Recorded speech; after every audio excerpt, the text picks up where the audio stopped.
चलिए दोस्तों, प्रश्नावली 5.1 शुरू करते हैं, जिसमें से प्रश्न पहला देख लें। निम्नलिखित स्थितियों में से किन स्थितियों में संबंध संख्याओं की सूची एपी है और क्यों? तो हम एपी को समझ लेते हैं। एपी को समांतर श्रेणी बोलते हैं हिंदी में। समांतर श्रेणी मतलब एक के बाद दूसरा आएगा, दूसरा के बाद तीसरा आएगा, तीसरे के बाद चौथा आएगा। तो जो शुरू में रहता है वो एक का मान रहता है, जिसे हम प्रथम पद बोलते हैं। और जैसे 2 और 1 के बीच देखें गैप तो 1 है, 3 और 2 के बीच देखें गैप तो 1 है, 4 और 3 के बीच देखें गैप तो 1 है। कहीं कि 4 में से 3 गए 1, 3 में से 2 गए 1 और 2 में से 1 गए 1। तो ये जो गैप आ रहे हैं ये डी के मान कहलाते हैं और इसे बोलते हैं सारवंतर। तो चलिए देख लेते हैं। प्रत्येक किलोमीटर के बाद का टैक्सी का किराया, जबकि प्रथम किलोमीटर के लिए किराया 15 है और प्रत्येक अतिरिक्त किलोमीटर के लिए किराया 8 है। तो यह एपी होगा, ये नहीं होगा, ये होगा, ये नहीं होगा। हम प्रश्न दूसरे शुरू करते हैं, काहे कि ये प्रश्न पहला ज़्यादा इंपॉर्टेंट नहीं है, एग्ज़ाम में नहीं आता है।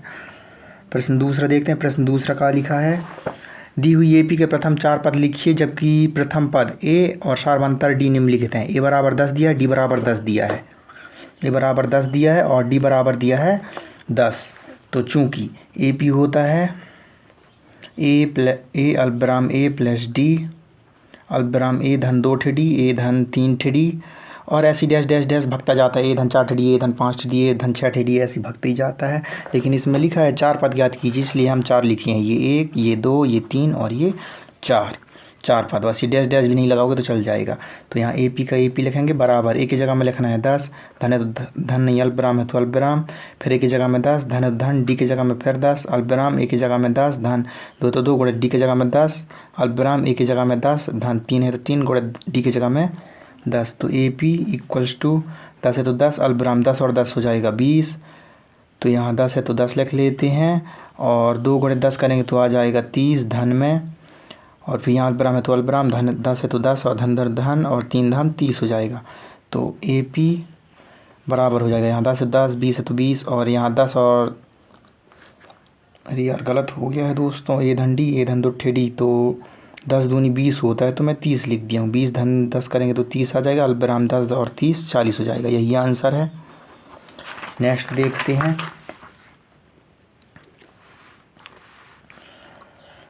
ए बराबर दिया है ऋण 2, डी बराबर दिया है 0 और ए पी होता है पहले ए, फिर ए धन डी, फिर ए धन 2 ठेडी, फिर ए धन 3 ठेडी। 4 पद ले जाने को बोले इसलिए हम 4 पद लिए हैं। ए पी इक्वल्स टू हो जाएगा, ए की जगह में ऋण 2 अल्पविराम, ए की जगह में ऋण 2 धन है तो धन और डी की जगह में 0, अल्पविराम ए की जगह में ऋण 2 धन 2 है तो 2 गुणे डी की जगह में 0, अल्पविराम ए की जगह में ऋण 2 धन 3 है तो 3 गुणे डी की जगह में 0। तो ए पी बराबर ऋण 2 है तो ऋण 2, ये धन 0 है तो ये तो 0 नहीं रहेगा, यहाँ ऋण 2 है तो ऋण 2, अब यहाँ अल्पविराम है तो अल्पविराम, 2 शून्य 0 हो जाएगा तो ये पूरा 0 हो जाएगा इतना, यहाँ ऋण 2 है तो ऋण 2, ये ऋण 2 है तो ऋण 2 और ये पूरा 0 हो जाएगा। तो यही आंसर है। अब थर्ड नंबर देख लेते हैं। तो थर्ड नंबर लिखा है ए बराबर 4, डी बराबर ऋण 3। तो इसमें भी लिख लेते हैं, चूँकि ए पी बराबर होता है ए, फिर ए धन डी, फिर ए धन 2 ठेडी, फिर ए धन 3 ठेडी। तो ए पी इक्वल्स टू हो जाएगा, ए की जगह में 4, अल्पविराम ए की जगह में फिर 4, धन डी की जगह में ऋण 3, अल्पविराम ए की जगह में 4, धन 2 गुणे डी की जगह में ऋण 3 और अल्पविराम ए की जगह में 4, धन 3 गुणे डी की जगह में ऋण 3। ए पी है तो ए पी लिख लेंगे बराबर, 4 है तो 4, अल्पविराम 4 और यहाँ धन और ऋण है तो धन ऋण का ऋण हो जाएगा तो ऋण 3, अल्पविराम 4 है तो 4, 3 दूनी 6 होगा और ये ऋण और ये धन का ऋण हो जाएगा, 4 है तो 4, 3 3 9 हो जाएगा और ये धन और ऋण का ऋण आ जाएगा। तो ए पी बराबर 4 है तो 4, 4 ऋण 3 करेंगे तो 1 आ जाएगा, 4 ऋण 6 करेंगे तो ऋण 2 आ जाएगा, अल्पविराम 4 ऋण 9 करेंगे तो ऋण 5 आ जाएगा। यही आंसर है। थर्ड नंबर देख लेते हैं। थर्ड के बाद फोर्थ नंबर देख लेते हैं। तो फोर्थ नंबर लिखा है ए बराबर ऋण 1, डी बराबर 1/2। तो इसे सॉल्व करते हैं हम, चूँकि लिखना है। और ए पी बराबर होता है पहले ए, फिर ए धन डी, फिर ए धन 2 डी, फिर ए धन 3 डी।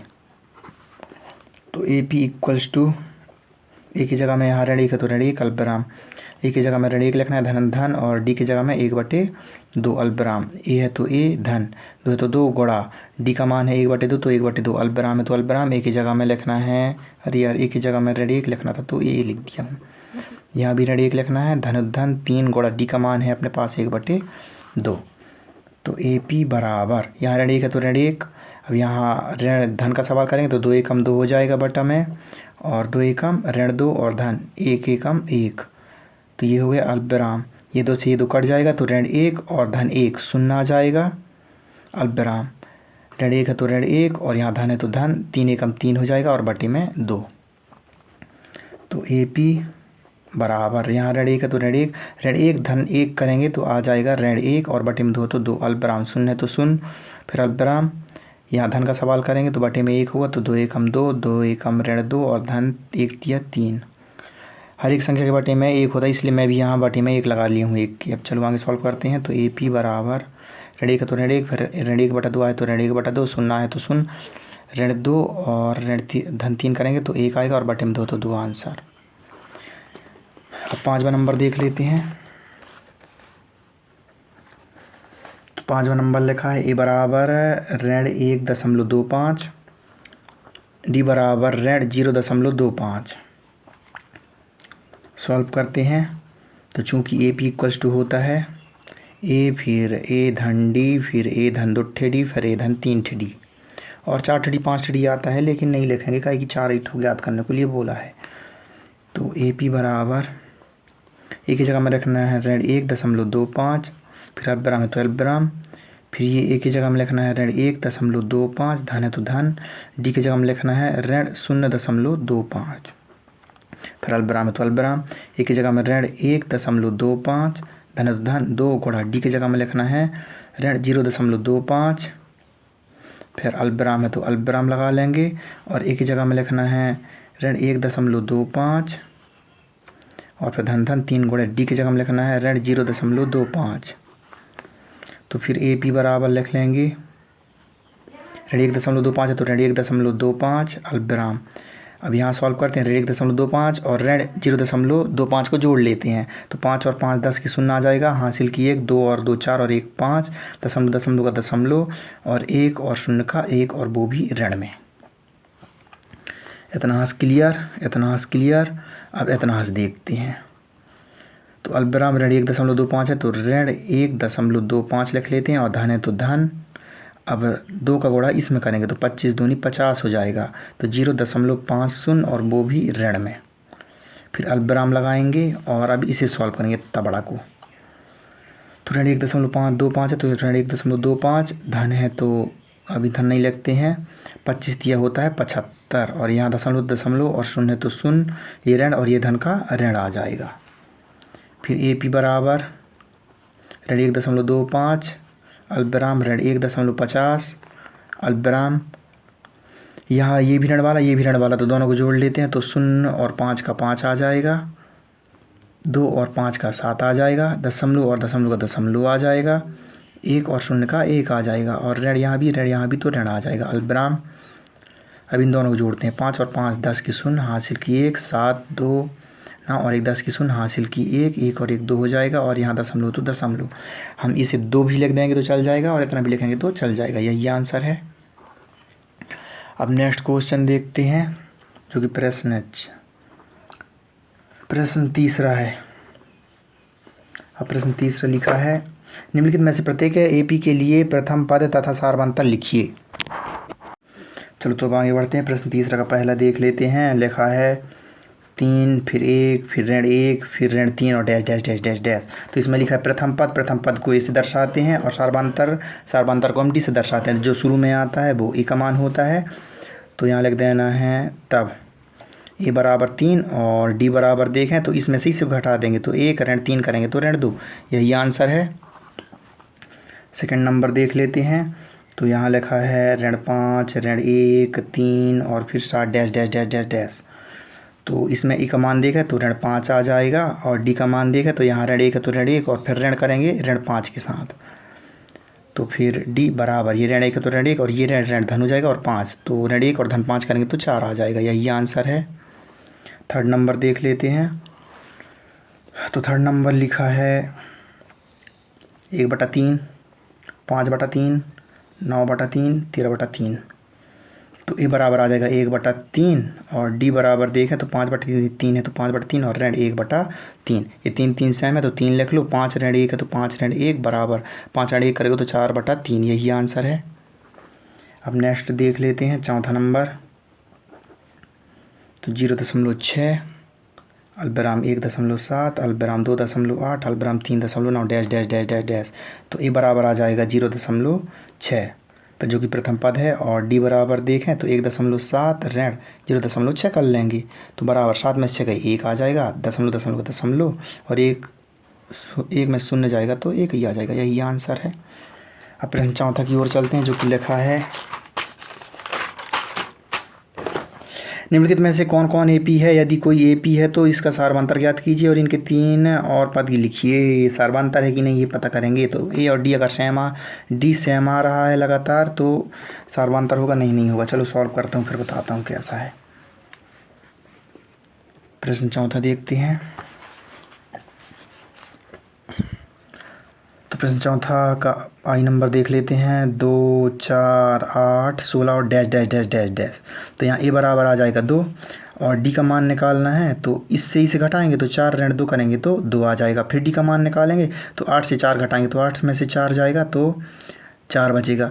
यहाँ दोनों में डी का मान अलग अलग आया है तो यह ए पी नहीं होगा। अब सेकंड देख लेते हैं। 2 अल्पविराम 5/2, अल्पविराम 3 फिर ये डैश डैश डैश डैश। तो ए का मान तो 2 आ जाएगा, लेकिन डी का मान निकालना है अपने को। तो डी का मान 5/2 ऋण 2 करेंगे, इससे इसे घटाएंगे, और बटे में रहता है 1 तो यहाँ ऋण का सवाल करते हैं। 2 1 2 आ जाएगा, 1 पंचे 5 आ जाएगा, 2 दूनी 4 आ जाएगा, तो 5 में 4 का 1/2। फिर डी बराबर लिखते हैं। अब 3 में से 5/2 घटाएंगे तो 3 ऋण 5/2, इसके बटे में 1 होगा। ऋण का सवाल करते हैं, 1 दूनी 2 हो जाएगा, 2 तिया 6 आ जाएगा, ऋण 1 पंचे 5 आ जाएगा, 6 में से 5 गए 1 आया, और बटे में 2। चलो यहाँ तक तो ठीक आया है। अब 3 में से घटाएं, अब 7/2 को 3 में से घटा लेते हैं तो 7/2 ऋण 3, और बटे में रहता है 1 तो 2 एकम 2, 1 सत्ते 7, ऋण 2 तिया 6 बराबर 1/2। तो ये सेम आ रहे हैं तो अतः यह ए पी है, ए पी होगा। ठीक है, काहे कि डी का मान ये आ गया और ए का मान अपने पास है 2 होगा, जिसमें लिख लो, और ए बराबर लिख लो 2 का कि शुरू वाला जो रहता है वो ए का मान रहता है, जिसे प्रथम पद बोलते हैं।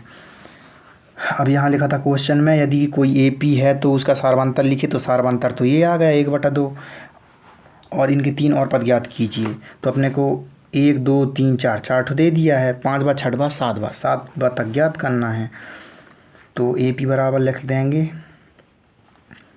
शुरू में आता है ए, फिर ए धन डी लिखना है, फिर ए धन 2 डी लिखना है, फिर ए धन 3 डी लिखना है, फिर ए धन 4 डी लिखना है, फिर ए धन 5 डी लिखना है। 1 2 3 4 5, 1 2 3 4 5 6 हुए, फिर ए धन 6 डी लिखना है, जिसमें ए पी बराबर ए का मान तो यहाँ अपने को दिया है 2, ए धन डी का मान दे दिया है 5/2, फिर ए धन 2 डी का मान दे दिया है 3, फिर ए धन 3 डी का मान दे दिया है 7/2। अब अल्पविराम ए धन 4 डी का मान चाहिए तो ए का मान अपने पास है 2, धन 4 है तो 4 गुणा डी का मान अपने पास है 1/2। फिर अल्पविराम ए धन 5 डी का मान चाहिए तो ए का मान आ जाएगा 2, धन 5 है तो 5 गुणा डी का मान आ जाएगा 1/2। फिर अल्पविराम लगाना है और ए की जगह में लिखना है फिर 2, धन 6 गुणा डी का मान 1/2। तो हम ए पी बराबर लिख लेते हैं, इतना को छोड़ देते हैं, कहीं कि हमें 3 पद बस याद करना है जो कि ये हैं। तो 2 एकम 2, 2 दूनी 4, तो यहाँ 2 एकम 2 तो 2, धन 2 बचा। फिर अल्पविराम यहाँ देखें तो 2 है तो 2, धन 5 एकम 5 हो जाएगा तो 5/2 आ जाएगा। फिर अल्पविराम यहाँ 2 है तो 2, धन 6 एकम 6 हो जाएगा और बटे में 2। तो 2 एकम 2, 2 तिया 6 काट लेते हैं इसे। अब ए पी बराबर लिख लेते हैं, 2 और 2 हो जाएगा 4, इतना का। अब इतना धन का सवाल है तो इसके बटे में 1 होगा, 2 एकम 2 आ जाएगा और 2 दूनी 4 आ जाएगा, धन 1 पंचे 5 आ जाएगा। अल्पविराम यहाँ 3 बचा था, 3 2 5 आ जाएगा। तो ए पी बराबर 4 तो 4, अल्पविराम 4 5 9 और बटे में 2, अल्पविराम 5 आंसर। अब आगे क्वेश्चन देखते हैं, इसी का तीसरा नंबर। तो तीसरा नंबर लिखा है ऋण 1.2 अल्पविराम ऋण 3.2 अल्पविराम ऋण 5.2 अल्पविराम ऋण 7.2। तो सॉल्व लिखते हैं और डी का मान निकालते जाते हैं। डी बराबर तो 3.2 में से ऋण 1.2 को घटाएंगे और यहाँ ऋण 5.2 में से ऋण 3.2 को घटाएंगे और यहाँ ऋण 7.2 में से ऋण लिख के ऋण 5.2 को घटाएंगे। चलो घटा के देखते हैं सेम आता है कि नहीं डी का मान। तो ऋण 3.2 तो ऋण 3.2 आ जाएगा, ये ऋण धन बन जाएगा और 1.2 आ जाएगा।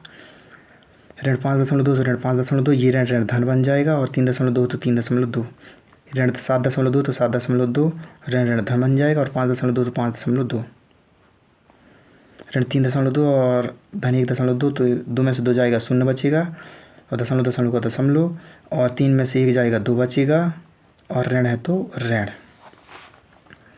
2 में से 2 जाएगा 0 बचेगा, दशमलव का दशमलव आ जाएगा, 5 में से 3 जाएगा 2 बचेगा और ऋण है तो ऋण, 2 में से 2 जाएगा 0 बचेगा, दशमलव दशमलव और ऋण 5 और धन 5 और ऋण 7 और धन 5 करोगे तो ऋण 2 आ जाएगा। तो डी का मान सेम आया है, तो इसमें भी ए पी ज्ञात कर लेते हैं हम। ए पी बराबर हमें आगे के 3 ए पी ज्ञात करना है, 1 2 3 4 4 ठो दिए हैं, यहाँ भी 4 ठो दिए हुए थे अपने को, 1 2 3 4 1 2 3 4 का मान दिया था अपने को। ए धन 4 डी, ए धन 5 डी, ए धन 6 डी का मान निकालना है। तो लिख लेते हैं ए धन कितना डी 5 4 डी अल्पविराम ए धन 5 डी ए धन 6 डी, इतना इसका मान निकालना है। तो ए पी बराबर ए का मान अपने पास है ऋण 1.2 धन 4 गुणा डी का मान है ऋण 2 दशमलव शून्य तो उसे छोड़ देते हैं। अल्पविराम ए का मान है ऋण 1.2 धन 5 गुणा डी का मान है ऋण 2, अल्पविराम ए का मान है ऋण 1.2 धन 6 तो 6 गुणा डी का मान है ऋण 2। तो ए पी बराबर ऋण 1.2 तो ऋण 1.2, अब 4 दूनी ऋण 8, अल्पविराम तो अल्पविराम ऋण 1.2 तो ऋण 1.2, 5 दूनी 10 हो जाएगा और वो भी ऋण में, अल्पविराम ऋण 1.2 तो ऋण 1.2, 6 दूनी 12 हो जाएगा और वो भी ऋण में। अब इन्हें जोड़ लेते हैं, ऋण 1.8 और ऋण 8 करोगे तो ऋण 9.2 आ जाएगा, अल्पविराम इसे भी देख लेते हैं। तो 10 और 1 11 तो ऋण 11.2 आ जाएगा, इसे भी देख लेते हैं। तो 12 और 1 13 तो ऋण 13.2 हो जाएगा, यही आंसर है। कुछ तो गड़बड़ लग ही रहा है, बाकी ठीक है। कैसे जैसो आंसर तो आया 9, हाँ ठीक है, कोई गलत नहीं है। चौथा नंबर देख लेते हैं। चौथा नंबर लिखा है ऋण 10 ऋण 6 ऋण 2 फिर 2 डैश डैश डैश डैश, ये बराबर आ जाएगा 10। डी बराबर ज्ञात करना है, डी बराबर ज्ञात करना है, डी बराबर ज्ञात करना है। तो ऋण 6 और ऋण 10 करोगे ऋण 10, यहाँ ऋण 2 और ऋण 6 करोगे, यहाँ 2 ऋण 2 करेंगे तो बराबर ऋण 6 तो ऋण 6 और ऋण धन हो जाएगा और 10 है तो 10, ऋण 2 है तो ऋण 2 और ऋण का धन हो जाएगा और 6 है तो 6 बराबर 2 है तो 2, ऋण का धन हो जाएगा और 2 आ जाएगा। ऋण 6 और 10 करोगे तो 4 बचेगा, ऋण 2 और 6 करोगे तो 4 बचेगा, 2 और 2 4 आ जाएगा। ये टी का मान सेम आया है, मतलब यह ए पी होगा। और ए पी के लिए हम फिर आगे के ए पी के लिए हम ये वाला सूत्र लगा लेते हैं, ए धन 4 डी ए धन 5 डी ए धन 6 डी। तो बराबर ए का मान ऋण 10 होगा, क्योंकि शुरू में है 4 है तो 4 गुणा डी का मान आ जाएगा 4, अल्पविराम एक ही जगह में ऋण 10 अल्पविराम नहीं धन और 5 गुणा डी का मान आ जाएगा 4, अल्पविराम एक ही जगह में ऋण 10 धन 6 है तो 6 गुणा डी की जगह में 10, डी की जगह में 4 आएगा यार। तो ए पी बराबर ऋण 10 है तो ऋण 10, अल्पविराम 4 चौके 16 ऋण 10 और 5 चौके 20, तो कितना आ जाएगा, ऋण 10 और 20, तो ऋण 10 और धन 20 करोगे तो ऋण 4 आ जाएगा। हाँ, ऋण 10 और 20 करेंगे तो आ जाएगा, कैसा कर रहा हूँ, ऋण 10 ही लिख लेते हैं और यहाँ धन 20 लिख लेते हैं, ऋण 10 आना चाहिए था। चलो ठीक है, सॉल्व कर लेते हैं। ऋण 10 है तो ऋण 10 और 6 चौके 24, तो AP बराबर ऋण 10 है तो ऋण 10 और 16 है तो 16, ऋण 10 और धन 20 करेंगे तो आ जाएगा 10, अल्पविराम ऋण 10 और धन 24 करेंगे तो 12 आंसर। हाँ, 12 नहीं 24। 5वां नंबर देखते हैं।